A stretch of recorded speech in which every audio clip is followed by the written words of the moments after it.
Então, para continuar com o nosso propósito, a gente vai chamar uma pessoa que é analista de controles internos.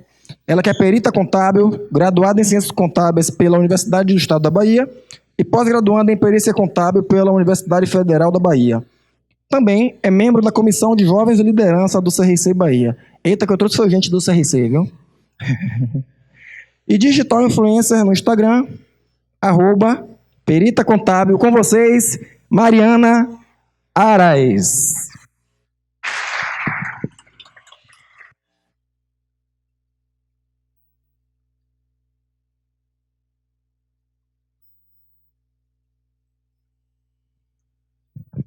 Bom dia a todos. Vou quebrar um pouquinho do que está acontecendo aqui, muita palestra de motivação. Vou vir com um pouco de conteúdo, mas o meu tema vocês vão gostar porque tem a ver com aumentar a renda. E, falou em renda, todo mundo gosta.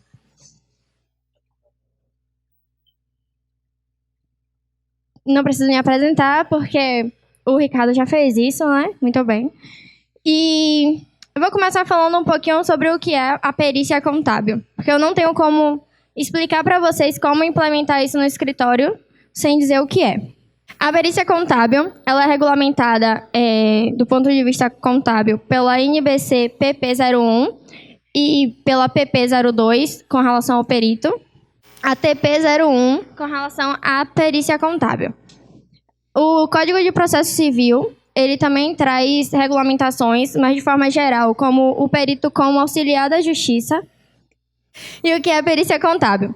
A perícia contábil é um conjunto de normas e procedimentos técnicos que são utilizados pelo auxiliar da justiça para buscar uma forma de comprovar algo no meio de um litígio. A perícia ela só vai acontecer se existir um problema. Algo que gere dúvida e que precise ser esclarecido. E o que é que acontece? O juiz, ele não tem um conhecimento técnico específico daquela matéria. Então, ele vai precisar de alguém para fazer isso por ele. E, nesse sentido, acontece a nomeação dos peritos contábeis e de outras áreas também, mas aqui a gente vai falar da contábil, no âmbito judicial. E existe também a perícia extrajudicial, que é aquela que ela é contratada por uma das partes para auxiliar na construção da defesa da parte.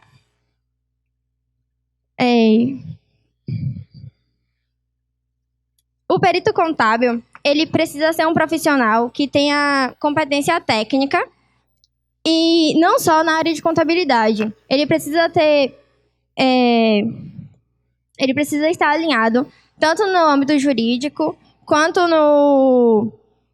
na área da matéria da perícia e também com relação ao ambiente jurídico, linguagem, essas coisas. E para atuar como perito contábil, precisa ser o bacharel em ciências contábeis e precisa ser bacharel, precisa ter o CRC, precisa estar regularmente inscrito no conselho e também, atualmente, teve o Cadastro Nacional de Peritos Contábeis, que foi implementado com o objetivo de fazer uma lista e o Conselho conseguir mapear os profissionais que atuam nesta área. Porque o novo Código de Processo Civil estabeleceu que as nomeações elas passariam a ser por rodízio e as varas nomeariam os peritos pelo cadastro que é fornecido pelo Conselho. Ainda não está em execução esse projeto, até porque não existem muitos peritos cadastrados, mas a instrução é que todo mundo faça a prova para ter o seu registro no cadastro também.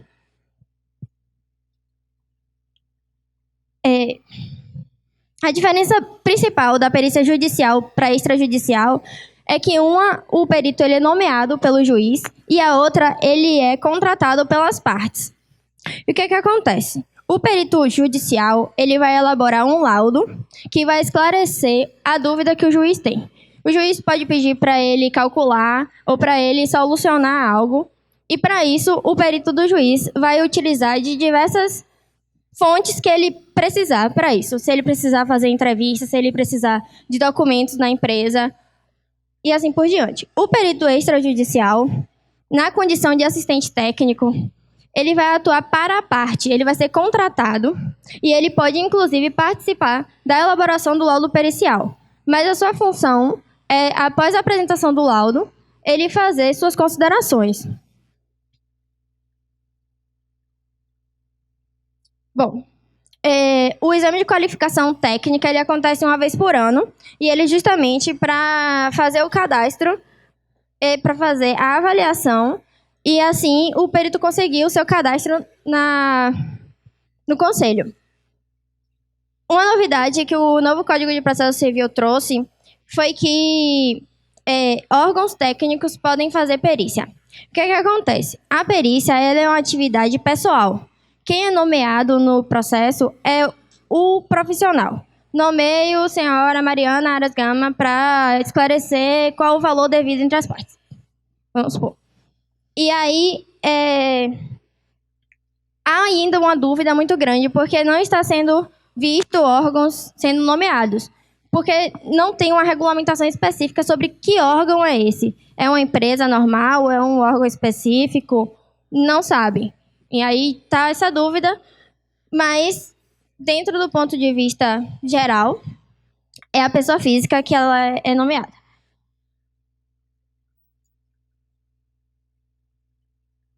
Os honorários periciais. Dentro da esfera judicial, o contador ele vai fazer sua proposta de honorários e apresentar para o juiz. Se as partes não se manifestarem, dá seguimento, é realizado o depósito dos honorários e ele inicia a perícia. Só que do ponto de vista extrajudicial, os honorários são cobrados contratualmente entre a parte e o contador. O que acontece na prática? A justiça, quando se trata de gratuidade de justiça, existe uma tabela fixa para os honorários. E do ponto de vista, quando não tem gratuidade de justiça, cabe às partes aceitar ou não aquela proposta. E aí é depositado e depois da apresentação do laudo, é liberado um alvará que o perito saca o valor. Os honorários para perícia extrajudicial, eles geralmente são superiores àqueles praticados dentro da esfera judicial. Porque dentro da esfera judicial, eles já estão discutindo valores, já há um conflito ali. E quando você está tratando com a parte, o interesse da parte é ter vantagem. Então, por exemplo, se ele vai conseguir defender muito melhor sua tese apresentando um parecer de um perito, e isso, no final da ação, ele vai ter maior resultado, significa que vale a pena para ele pagar um pouco mais. Por isso que as perícias extrajudiciais, elas acabam tendo maior rentabilidade. Só que o que acontece? Para você se inserir no meio extrajudicial, você primeiro precisa ter um certo reconhecimento dentro da esfera judicial, porque é assim que você vai passar a ser conhecido, trabalhando, apresentando o seu laudo para o juiz, ganhando credibilidade no mercado, e então os advogados começam a perceber esse profissional e buscá-los quando necessitarem da apresentação de um parecer, e aí eles vão ter confiança, porque em um determinado momento você apresentou um bom trabalho naquele processo. Bom, eu vou entrar logo na questão da implementação da perícia contábil dentro de um escritório. Como eu falei, a perícia contábil ela é uma atividade pessoal. Quem é nomeado é a pessoa física, é o contador. Existe um pequeno problema em você implementar isso dentro do seu escritório. Primeiro, quem seria a pessoa que seria nomeada? Seria o dono do escritório. E aí você precisa ter uma certa confiança na equipe que vai executar aquele trabalho. Porque é um trabalho de altíssima responsabilidade. Afinal de contas, você vai estar entregando para o juiz algo que vai decidir a vida ou a situação financeira de 2 ou mais empresas ou partes, vamos dizer assim. Então, é preciso muita confiança na equipe que você vai ter. A confiança da questão do conhecimento técnico, da linguagem também, da pessoa saber abordar, da pessoa saber conduzir, da pessoa atender os prazos judiciais, que são extremamente importantes.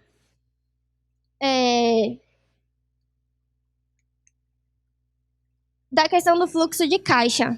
Porque, de certa forma, os processos eles não têm tanta celeridade. Apesar de, hoje em dia, os processos já serem uma parte digital, ou seja, você consegue, por um sistema, acessar, ter atualização no momento real. Mas, mesmo assim, a justiça ainda é muito lenta. Então, para você receber a nomeação, aí depois você manda sua proposta, aí as partes têm que aceitar, se for uma das partes que vai pagar. Aí, beleza. Ele pagou, depositou, você pode iniciar os trabalhos. O juiz já terminou o prazo, aí você tem um prazo para entregar o laudo pericial. Depois da entrega desse laudo, você pode requerer o saque dos honorários. Por isso mesmo, a perícia extrajudicial, ela acaba sendo mais vantajosa, porque você já executa o trabalho, inclusive podendo cobrar uma parte antes. Então, uma forma muito interessante de você ingressar na perícia contábil é através do network e através de parcerias.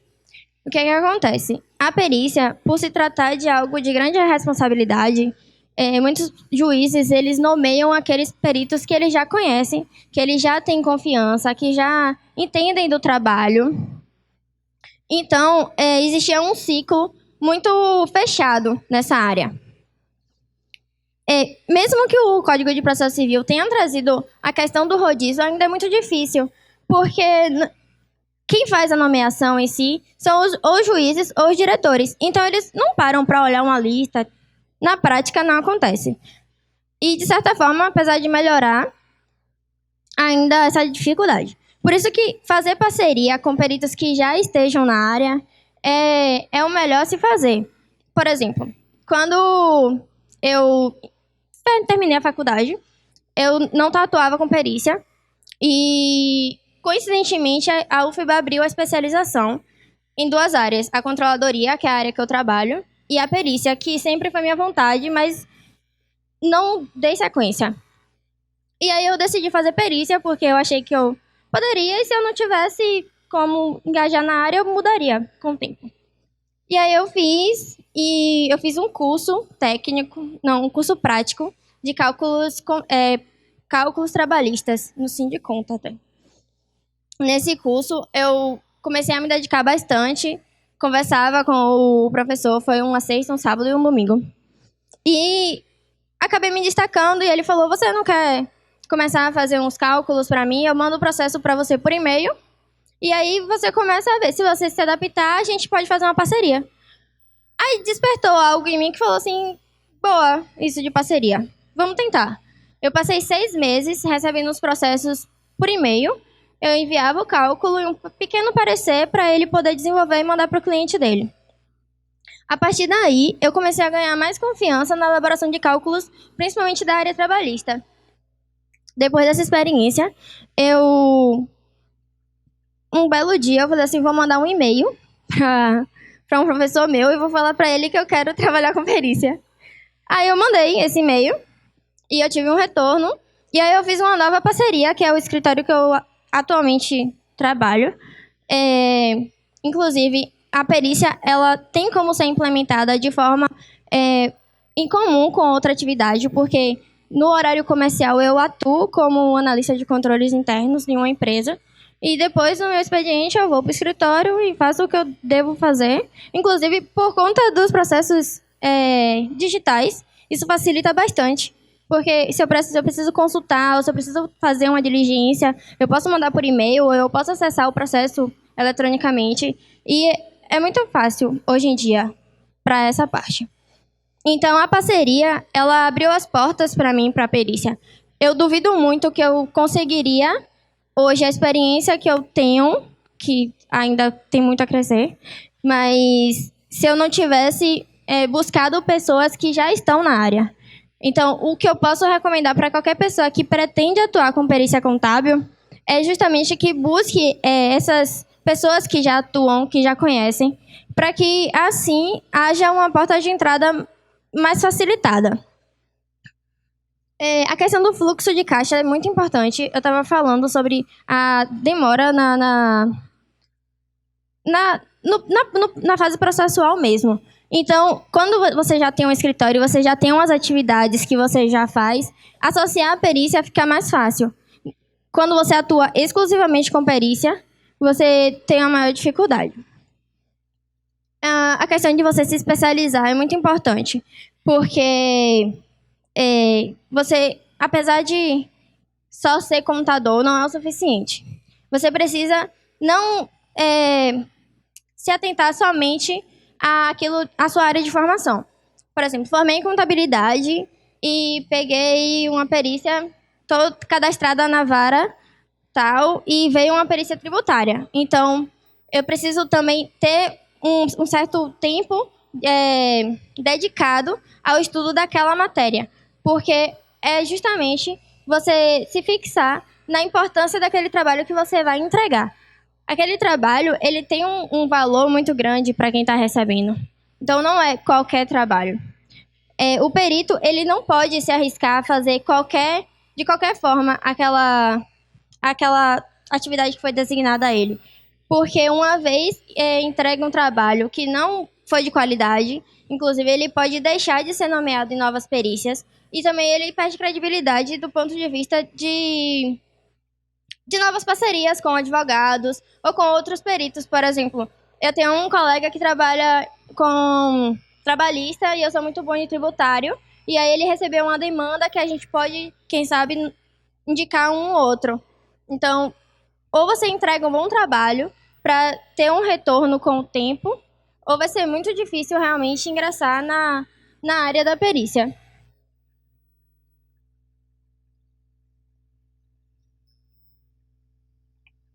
É isso. Alguém tem alguma dúvida?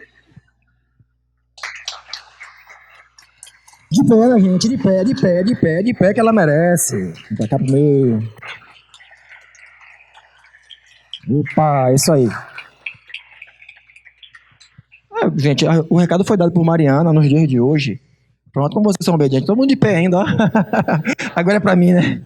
Bom, a gente tem várias possibilidades de agregar receita no nosso escritório. Só que, às vezes, a gente fica só naquele quadrado, né? De fazer isso óbvio. Também não adianta. Se não faz o básico bem feito, não adianta você fazer outros, tá? Mas a perícia é uma das portas de receita que a gente tem para fazer. Você tem uma pergunta, né? Só um instante. Mari, bom dia. Deixa eu te perguntar uma coisa. Quando você iniciou a questão de realizar os cálculos periciais, você escolheu uma área específica? Por exemplo, não, eu vou fazer cálculos de perícia na área trabalhista, eu vou fazer cálculos de perícia para a área financeira, eu vou fazer cálculos de perícia para a parte tributária. E se assim foi, de que forma você fez? Para definir isso. Quando eu iniciei na área trabalhista, tá? Não é coincidência, mas assim, minha família, ela tá muito envolvida na área jurídica, então eu vi uma porta de entrada para fazer cálculos, ter uma renda extra. Então eu fiz o curso técnico, prático, não foi técnico, foi um curso prático de cálculo trabalhista. Então eu optei por aquilo. Aí eu fiz, ganhei uma certa experiência e comecei a fazer cálculos para advogados, para o próprio professor que estava comigo. Mas sempre área trabalhista. Na área e durante 6 meses só área trabalhista. Aí eu fiz um outro curso só de previdenciário. E aí eu fiz só previdenciário. Quando eu fui para o escritório, não teve essa opção, porque lá recebe de todos os tipos de processo. Então, assim, o primeiro que eu peguei foi financeiro. Eu nunca tinha visto uma tabela prática na minha vida. Aí eu falei, tenho que estudar isso daí. Aí eu comecei a estudar e entreguei. Aí depois eu peguei um imposto de renda. Era a questão do recolhimento na época que era devido. Aí eu comecei a estudar muito a legislação, entreguei o trabalho e fiz uns 5 seguidos só de imposto de renda. coincidência ou não. O problema é que, assim, quando você começa a desenvolver um bom trabalho, o juiz começa a te nomear naqueles mesmos processos. Porque, assim, se você já entregou um bom trabalho uma vez, por que eu vou nomear uma outra pessoa se eu já sei que você faz bem aquilo? Então, começou a vir pra mim, tipo, 4 ou 5 processos de imposto de renda. Aí eu entreguei, falei assim, ó, não tem como eu mudar um pouquinho agora, porque eu tô aqui, mas eu quero aprender. Aí recebi um tributário. Bem complexo. Mas tô desenvolvendo ele. Mas, assim, eu acho que quanto mais áreas a pessoa quiser aprender, melhor. Mas tudo de vez, não. Se você puder ir aos poucos, por exemplo, ganhar um pouco de confiança, porque também não tem como saber tudo. Não existe uma receita de bolo para perícia. Acho que ninguém nunca pegou uma perícia que é igual a outra. Por exemplo, chegaram 15 processos de ICMS diferentes. Vou fazer a proposta de honorários. Nenhum foi igual ao outro. Um tinha um escopo, cada um tinha as suas infrações, cada um tinha o período, cada empresa era diferente, então não tem como. Então, se você puder ir aos poucos, é melhor do que querer fazer tudo de vez. E há quanto tempo você está no mercado de perícia? Ao todo, 1 ano e 3 meses. Show! Valeu? Alguém tem mais pergunta, pessoal? Tem mais uma pergunta aqui, ó. Oi, Mariana. Eu me chamo Jaqueline. Eu tenho um escritório virtual de perícia e serviços contábeis. Na verdade, eu queria fazer uma colocação. Quando não tem essa facilidade de familiar na área judicial, a gente pode fazer um currículo e colocar suas especialidades e colocar isso na vara, né? Nem todo mundo tem essa vantagem, eu diria. Mas eu, por exemplo, posso fazer meu currículo, colocar na vara e falar quais são as minhas especialidades. Aí eu trabalho mais com Código Civil, Código do Consumidor, faço cálculos na área de revisão de contratos e liquidação de sentenças nessa área. E na parte que é contratada pelas partes, atuando como assistente técnico, o bom é a gente fazer. Eu quero trazer a importância disso, porque um escritório de contabilidade que faz contabilidade efetivamente, com esse tema assim de nexalismo, né? É muito importante porque se você é um contador, você tem um cliente que tem um contrato, que é a minha área específica, que tem juros altos, é muito importante você ter esse contato com o perito, porque você vai trazer uma solução completa, você não vai fazer só a contabilidade, você vai trazer uma solução para o seu cliente.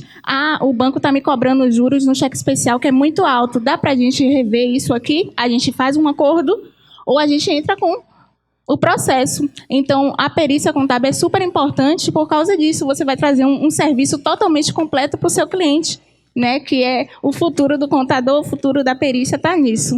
Então é isso. Legal. A moça deu uma palestra aí agora também, né? No próximo Empreconte já tá na lista aí. Beleza. Mais uma pergunta Foi ali, muito bem Mariana. colocado o que você falou. Realmente, a questão do currículo funciona muito bem. E se tiver com cartão, é melhor ainda. Coloca o cartão e o currículo, porque o cartão chama atenção. E LinkedIn, hoje em dia, está abrindo muita porta para assistente técnico, porque muitos escritórios estão no LinkedIn. Então, você pode oferecer o seu serviço. Eu tenho uma amiga aqui, inclusive, que ela consegue clientes através do LinkedIn, de lá dizendo, gente, eu faço cálculo, meu trabalho é assim. Ela expõe isso de uma forma muito bem profissional e ela consegue, sim, clientes dessa forma. Então, a tecnologia também ajuda nesse ponto. A quantidade de demanda é mais no fiscal ou trabalhista? Depende da área que você está cadastrado. Porque, assim, quando você opta por ser perito contábil, você, atualmente, como é que funciona, tá? Não sei como é que vai ser depois do Cadastro Nacional de Peritos, se você vai... Não. Até no Cadastro Nacional de Peritos, você escolhe a área que você quer atuar. Por exemplo, quero atuar na 13ª, que é tributária. Então, vai vir aqueles processos tributários. Pode vir ICMS, pode vir o que for de tributário. Pode vir até uma demanda que nem seja especificamente daquilo. Por exemplo, chegou um para mim que era INSS, e quando eu fui ver era trabalhista. Mas acontece. Então, depende da área que você vai especificar, inclusive no seu currículo, as áreas que você quer atuar. Não chega processo sem um delineamento. Beleza? Bem? Mais alguém, gente, quer fazer pergunta aí? Tá vendo que eu disse que perícia é sexy? Todo mundo faz pergunta na perícia, tá vendo? Eu tô dizendo. Tô dizendo. Então, pessoal, muito obrigado, Mariana. Tá?